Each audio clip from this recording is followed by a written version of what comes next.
بسم الله الرحمن الرحیم. د اکثرو ملګرو په غوښتنه سره چې څنګه کولی شو په ایفون موبایل کې سکرین ریکارډ فعاله کړو، نو راځو طریقه یې په دغه ویډیو کې ګورو. دلته تاسو ګورئ ما سکرین ریکارډ تیار فعاله کړی دی. نو څنګه به تاسو فعالوئ، راځو ویډیو کې ګورو. سیټینګ ته راځو. تاسو راځئ اوس زه سیټینګ ته ځم. نو سکرین ریکارډ د فعالولو لپاره دا ډېر اسانه او ساده طریقه ده چې هر ایفون دلته سیټینګ ته راځو. سیټینګ کې وګورئ زه شاته کېږم.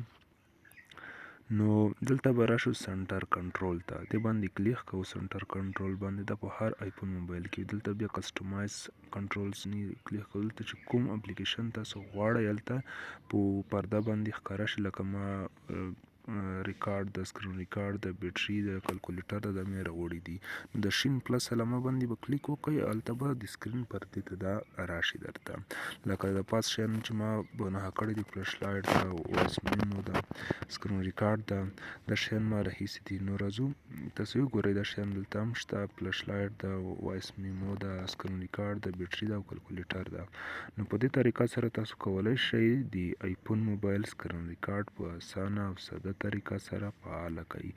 نو دا وه د سکرین ریکارډ د فعالولو طریقه په ایفون موبایل کې. ګرانو ملګرو، که ویډیو مو خوښ شوي له نورو ملګرو سره هم شیر کړئ، ترڅو داسې نورې ویډیوګانې هم د تاسو لپاره جوړېږي. نور هم په خدای سپارم. د خدای په امان.